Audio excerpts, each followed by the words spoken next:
There's a quiet shift that happens the moment you stop being easy to manipulate. You start living by your values, saying no without guilt, and protecting your peace. And suddenly, people around you change, their tone hardens, their silence grows louder, and soon, the games begin. Emotional guilt, subtle jabs, whispered rumors. This isn't random, it's a last attempt to regain control. But the Stoic doesn't react. He observes, he acts with clarity, and refuses to be pulled into emotional traps. In this video, we reveal how to recognize these manipulative patterns, how to stay grounded under pressure, and how to walk away from false connections without fear or explanation. This isn't about proving anything. It's about choosing inner freedom over approval, over image, and over fear. If you've ever felt punished for standing in your truth, this message is for you. When you're no longer easy to control, they start playing the emotional game. There's a moment that few people notice. The moment you begin to live true to yourself. Say no when necessary, refuse what doesn't align with your values, and maintain clear boundaries. Then, suddenly, you notice those once close to you becoming distant. They don't say anything outright, but something changes. Their gaze turns colder, their words sharper, their former support fades into silence. Not because you've done something wrong, but because you're no longer easy to control. When others lose their grip on your emotions, they don't give up. They shift tactics. No more commands, no more direct pressure. Instead, they turn to emotional manipulation through guilt, flattery, and vague remarks that make you question yourself. They might say, "I didn't think you were that kind of person," or, "After everything I've done, you still say no." Or more subtly, "No one does this better than you." It sounds harmless, but it's all meant to soften you. They don't necessarily want you to change your decision. They want you to feel guilty. They want you to withdraw on your own. Stoicism teaches that real strength lies not in changing others, but in refusing to be controlled by them. But that requires clarity and inner strength. You must learn to distinguish between genuine affection and disguised manipulation. And you must understand that you're under no obligation to please anyone if doing so forces you to live against your values. I've been in that situation. Someone I knew would use goodwill to make me feel indebted every time I said no. They'd reply, "I thought we were closer than that." And I felt guilty. I wanted to justify myself. But then I realized, if I have to explain myself every time I stay true to who I am, then this is no longer a healthy connection. So I stopped. I stood by my decision calmly, without anger, without excuses. From that moment on, they no longer tried to control me. So how do you avoid being pulled into that emotional game? First, pause whenever someone makes you feel guilty just for being honest. Ask yourself, is this a request or a manipulation? Second, don't react immediately. Step back. Stillness allows you to see what others are trying to hide. And lastly, stop over-explaining. A clear no is enough. When you no longer need someone's understanding to feel at peace, that's when you truly become free. You're not here to please everyone, you're here to live truthfully. And once you hold fast to that, anxiety fades, clarity returns, and you become strong in a way that needs no validation. When reputation becomes a weapon, they use words to shake you. When others realize they can no longer control you through subtle emotional games, they move on to another tactic, attacking your reputation, not through confrontation, not through direct arguments, but through quiet, insidious means, twisting the truth, spreading rumors, crafting stories where you're painted as the villain. Why? Because once they can't manipulate your emotions, they need another tool to draw you back in. And reputation is often the most vulnerable part of living authentically. The more truthfully you live, the more you displease the crowd, the clearer your stance. the more you unsettle others, and when they can't control you, they try to control how others see you. You may have done nothing wrong, but you'll hear things like, "I heard he's changed a lot," or "She's different now," cold and distant. Soft, vague words, but enough to plant seeds of doubt. The real danger isn't in the rumors themselves, it's in how you react. You're the one who decides whether those words have power, and this is where many fall. They rush to explain. They try to clear things up. They attempt to justify themselves to everyone, but the more they do, the deeper they fall into the trap laid by manipulators. The more you explain, the more power you lose, because now you're living to clarify a narrative you didn't write. Marcus Aurelius once said, "If you are not disturbed by what is said about you, you have already won." Stoics understand that truth doesn't need defending with words. It stands through action, through time, and through consistency. Those who truly know you need no explanation, and those easily swayed by gossip were never truly part of your inner circle. I've lived through this. Someone I once trusted began spreading false things about me, that I was selfish, distant, uncaring at first. I was shocked. My instinct was to explain, to defend myself, but I stopped. I chose to live as I always had, quietly, without justifying, without a public response. Over time, those who really knew me saw the truth, and those who believed the lies. They left, and I realized they were never really with me to begin with. So how do you stay strong when your reputation is under attack? First, don't rush to respond. Every over-explained word gives the rumor more fuel. Let silence be your shield. Second, let your character speak live rightly. Clearly, your actions are louder than any gossip. Those who can see will see. Third, accept that not everyone is meant to stay. Anyone who can be swayed by lies does not belong in your value circle. Let them go. When you stop chasing clarity in every conversation, you enter the realm of inner freedom. No more anxiety over being misunderstood. No more exhaustion from proving your worth. You just live by your principles, by your values, and let time handle the rest. That's what makes you unshakable. Those who live by truth don't fight with words. They stand strong through consistency, integrity, and a silence no slander can pierce.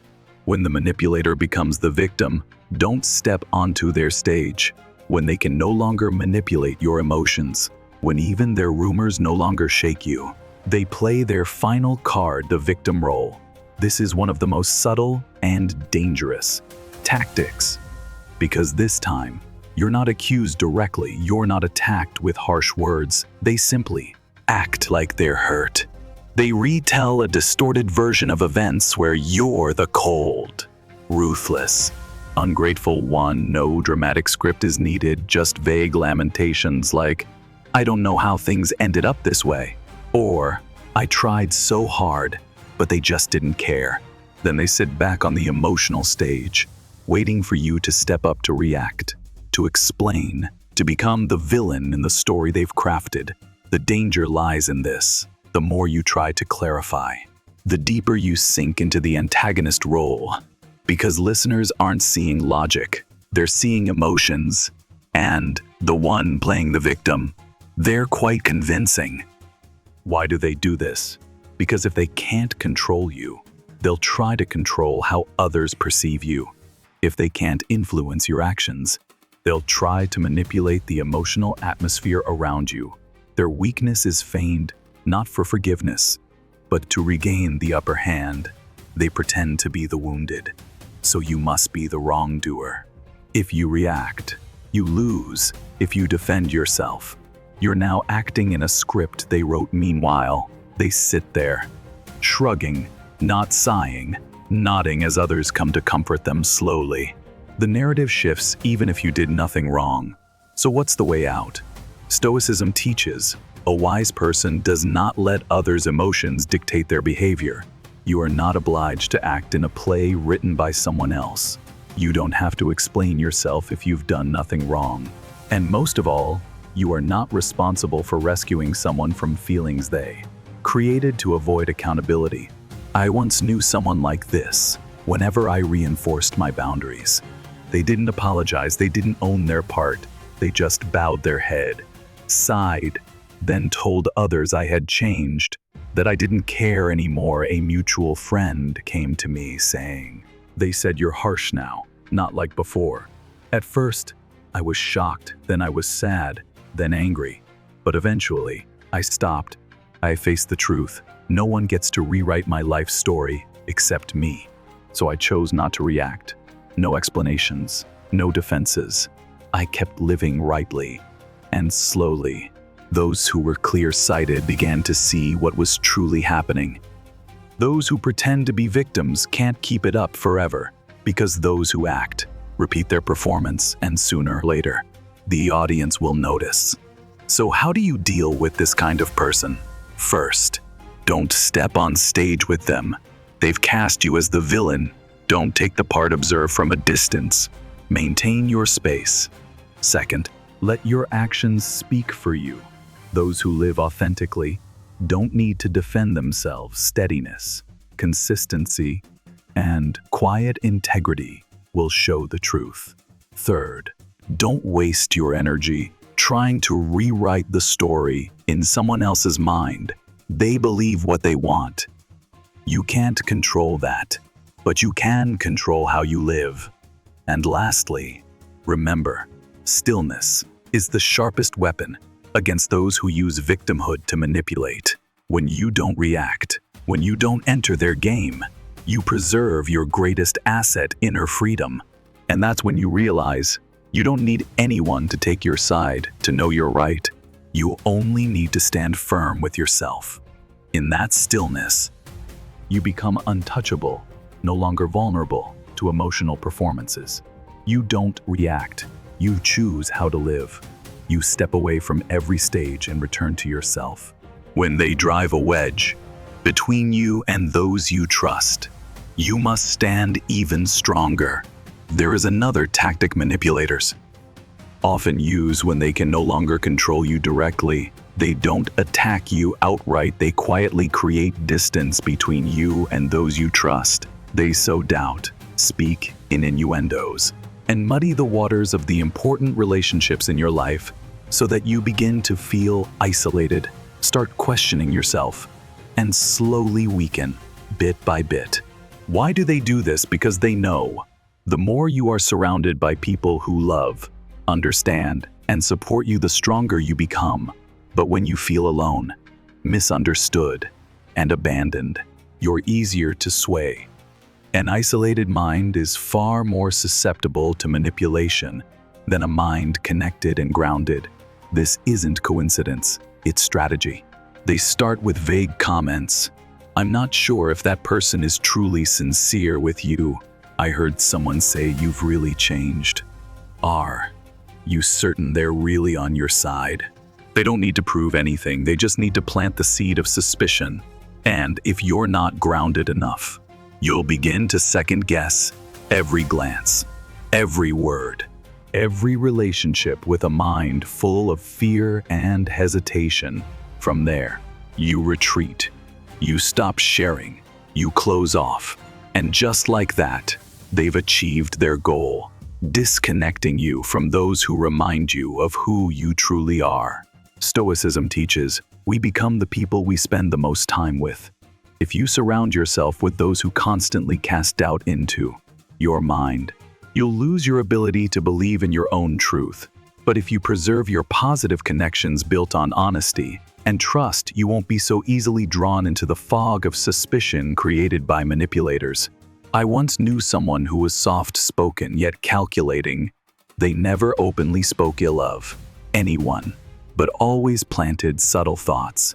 I'm not sure you can trust that person, or people aren't always what they seem. At first, I paid no attention, but soon, I began to view my friends differently. I grew quiet in conversations, and I felt lost.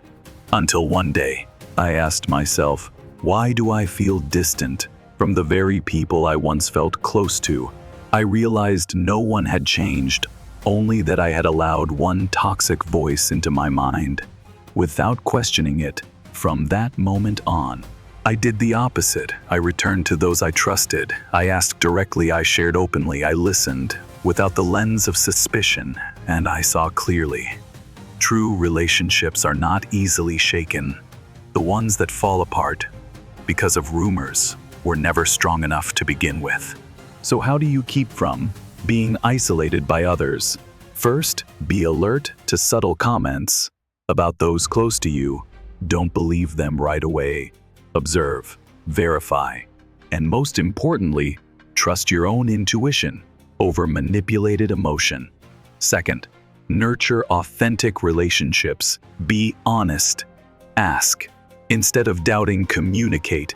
Instead of going silent, true friendships don't vanish because of rumors if you're brave enough to engage in honest dialogue. Third, don't cling to those who turn their backs on you based on someone else's words. Those who leave, not because you've changed, but because they were never truly present, were never meant to stay. You can't stop others from planting seeds of doubt, but you can choose not to let them take root in your mind. And you can choose to build an inner strength that won't be pulled into isolation crafted by others. Inner freedom doesn't mean living in solitude. It means you're strong enough not to rely on anyone, but open enough to keep the relationships that matter. True strength isn't needing no one. It's knowing who truly deserves to stay and not fearing the release of those who don't. When they plant doubt, you must trust your intuition and reason. There's a form of manipulation that isn't loud or aggressive. It seeps in like mist, gentle, but deep. They don't reject you. They don't oppose you. They simply ask questions. Are you really sure about that? Is that a wise decision? Don't you think that's a bit risky? It sounds like concern, but if you observe long enough, you'll realize they're not asking to understand. They're asking to make you doubt yourself. They don't criticize directly. They lead you to question every decision you once felt was right. It's not advice, it's the seed of uncertainty. Why do they do this? Because when you're confident, you're hard to steer. But once you begin to hesitate, you start turning to them for input, for validation, and just like that, they've regained control. Stoicism teaches, the worth of a person doesn't come from others' approval, but from the ability to decide with reason. If every decision you make needs someone else's nod, then you're living their life, not your own. I had a friend like that every time I made a choice, no matter how small. They'd respond with caution. Are you sure you're ready for that? Or that sounds a bit risky. At first, I thought they were just concerned, but then I noticed their words slowed me down, made me hesitate, made me wait. Meanwhile, they never made bold decisions in their own life. One day, I simply said, "Thanks for your input, but I trust my decision." No argument, no explanation, and they went silent. The truth is, those who want you to doubt are often struggling with their own indecisiveness. They don't want to see you act, because your action forces them to confront their own inaction.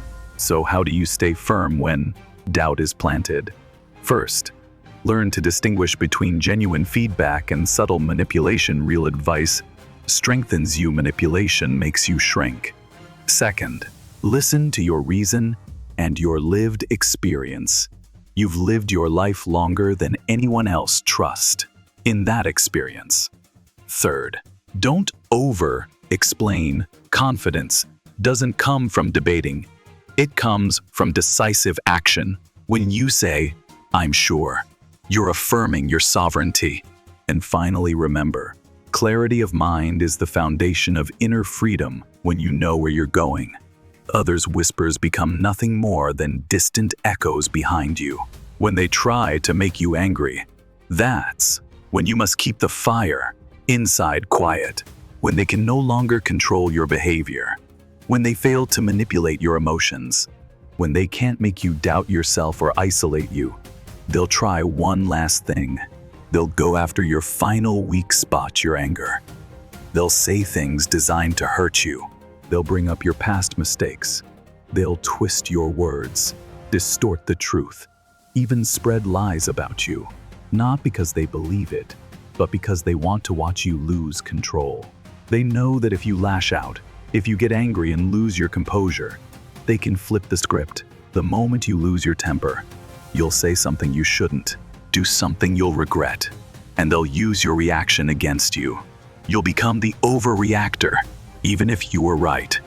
This is no longer a power play. It's an emotional trap. And if you're not mindful, you'll fall into it. Stoicism teaches, anger is the greatest loss of reason. True strength is not in reacting well, but in remaining calm, even when provoked. I've been in that position before. Someone tried to corner me into a reaction. They lied. They twisted the narrative. They built an image of me that I knew wasn't true. At first, I wanted to speak out, to correct them, to respond with the justified anger I felt. But then I remembered, the angry person is always the one who loses the advantage. So I paused. I looked them in the eye and simply said, I don't need to react to know who I am. And that was it. They had nothing left to say. Because when you don't get angry, you take away their last weapon. So how do you stay calm when provoked? First, recognize that they're testing you, not seeking truth. What they want is not dialogue, but your reaction. And the more clear-headed you are, the more powerless they become. Second, practice breathing before responding. One deep breath can save you from saying something you'd regret for a lifetime. Third, remember you're under no obligation to fight every battle. An insult only carries weight if you choose to carry it. And finally, understand this. True strength is when you have every reason to react, but you choose stillness instead. That's not weakness. That's the courage of someone in control of themselves. When you can stay calm in the middle of the storm, you don't just protect your image, you protect your inner freedom. And the person who cannot be pulled into anger cannot be controlled. When they imitate you, it's proof you're ahead. There's a peculiar reaction that happens when you begin to live in alignment with your values, act decisively, and uphold your principles. Instead of resisting or manipulating, some people start to imitate you. At first, you don't notice. You share an idea, they're intrigued. You change a habit, they follow. You start a new path. They coincidentally go the same way. Everything seems harmless, even supportive. But over time, you realize they're not really living their own life. They're mirroring yours, following your footsteps to avoid feeling left behind. Why do they do this? Because when they can't control you, they'll try to become you. Your self-possession unsettles them. Your clarity and consistency make them feel hollow. And instead of confronting their own lack of direction, they choose the easier path, copying someone who seems to be heading the right way. It sounds harmless, but if you don't recognize it, you might begin to adjust your own path under the pressure of someone else's gaze. You may become hesitant about your next steps, afraid of being copied, afraid your ideas will be stolen. You may lose the freedom of your own expression under the constant feeling of being watched, and that can cause you to retreat, to shrink, and to lose the natural rhythm of your growth. Stoicism teaches true value doesn't lie in appearances, but in essence. A person of depth doesn't worry about being copied, because they know a copy can never replace the original. Someone might imitate your words, actions, even lifestyle, but they can't replicate your inner drive, lived experience, or true inner strength. I once had a friend who seemed to admire everything I did, every move I made, every idea I pursued. They followed suit at first. I felt flattered, But later I realized they weren't learning. They were leaning every time I changed direction. They got lost every time I paused. They stopped. I was no longer simply living. I had become a compass for their life. That's when I knew. I had to keep moving forward, not so they could catch up, but so I could remain myself. So what do you do when you're being imitated?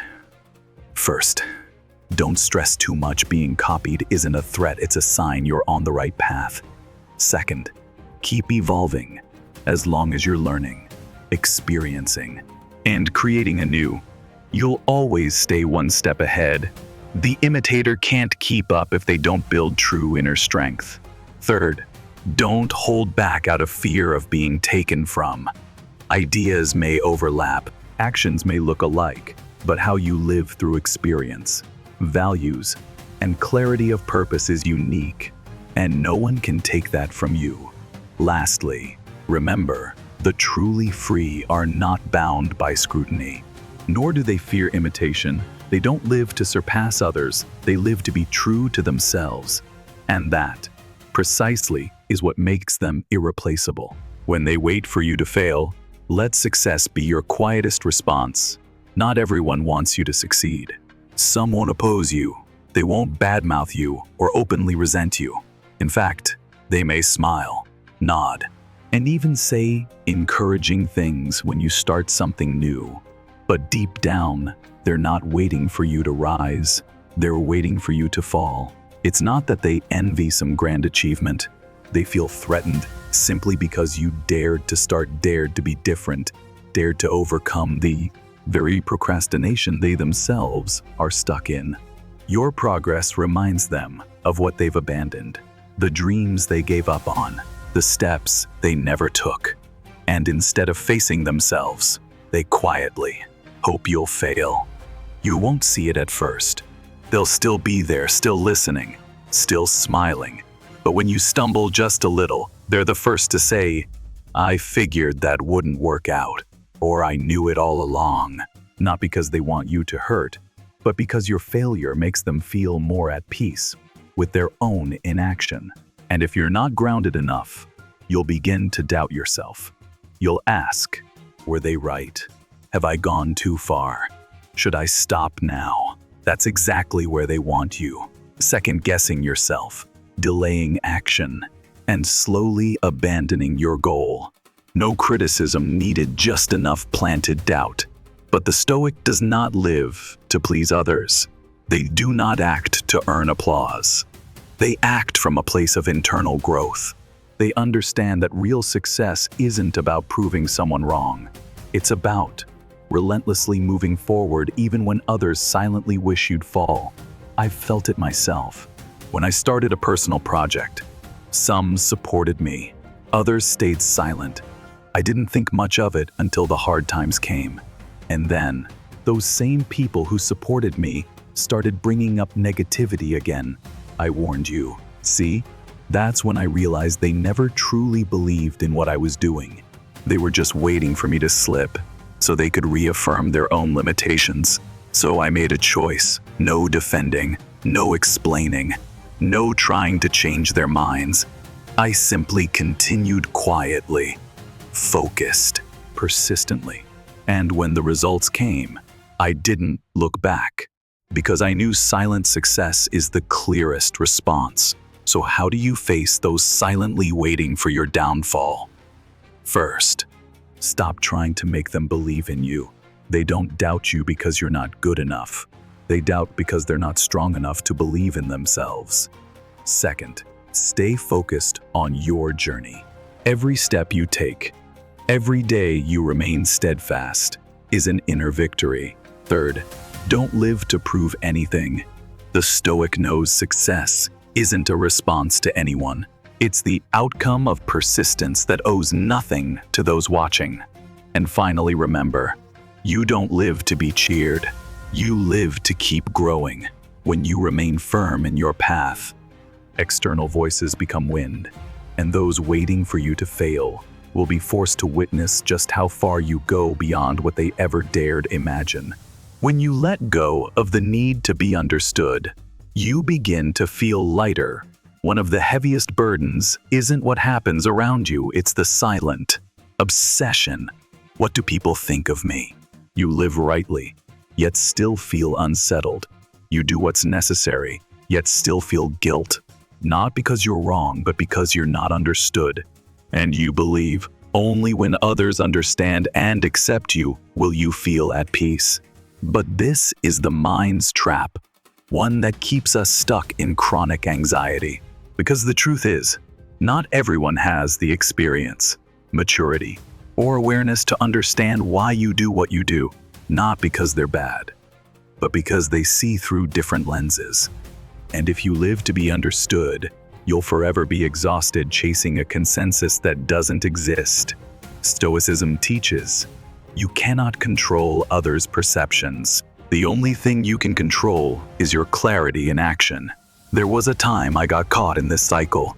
I made important personal decisions, left a stable job, changed my lifestyle, stepped away from unaligned relationships.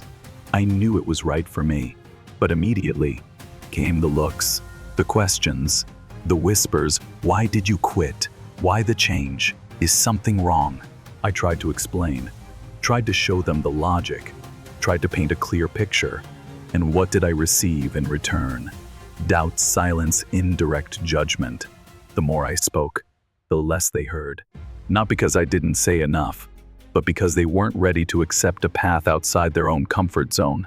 And then I learned, peace doesn't come from being understood.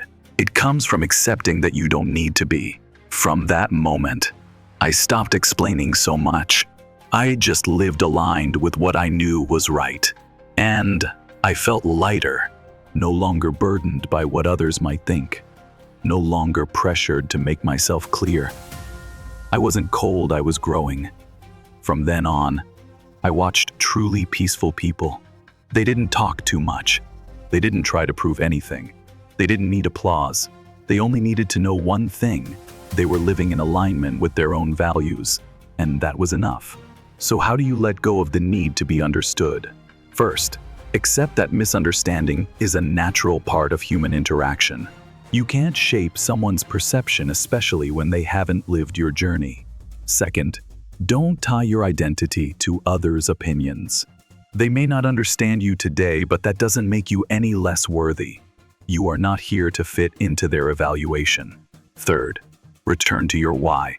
Whenever you feel tired of being misunderstood, ask yourself, am I living for approval or for growth? And finally, remember, inner freedom is not when everyone understands you. It's when you no longer need them to.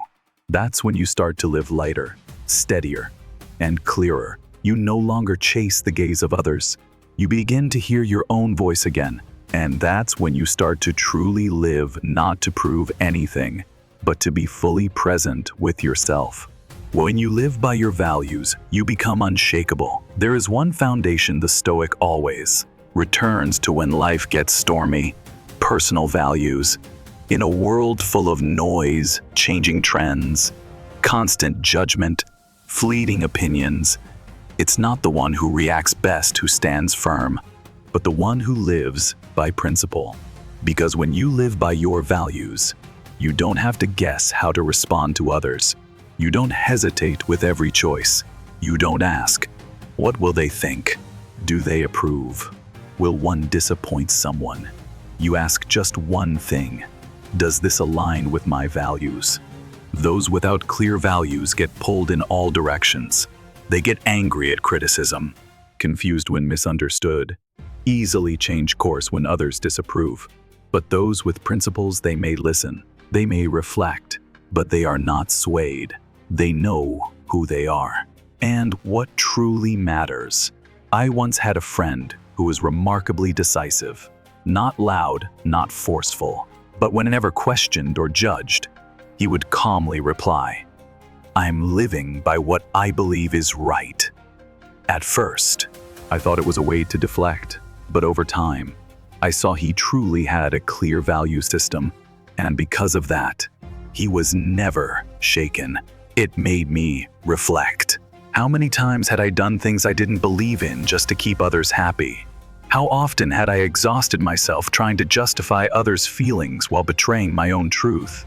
Since I defined my own core values: honesty, integrity, gratitude, and growth, decisions have become lighter, even when circumstances shift, even when others don't understand. I feel at peace, because I no longer need agreement to know I'm on the right path. So how do you stay aligned with your values in a world that pulls you off course? First, write down the principles you truly believe in, not what you were told, but what you've lived, reflected on, and found real value in. Second, let those principles guide your choices. Before each action or reaction, ask, is this honest? Does this reflect the person I want to be? Third, accept that living by values may make you unpopular, but being liked is never more important than being grounded. You may lose relationships or recognition, but you'll keep something far more precious: your self-respect. And finally, remember, when you live rightly, you don't need to be loud. Your consistent silence will be the loudest statement of all.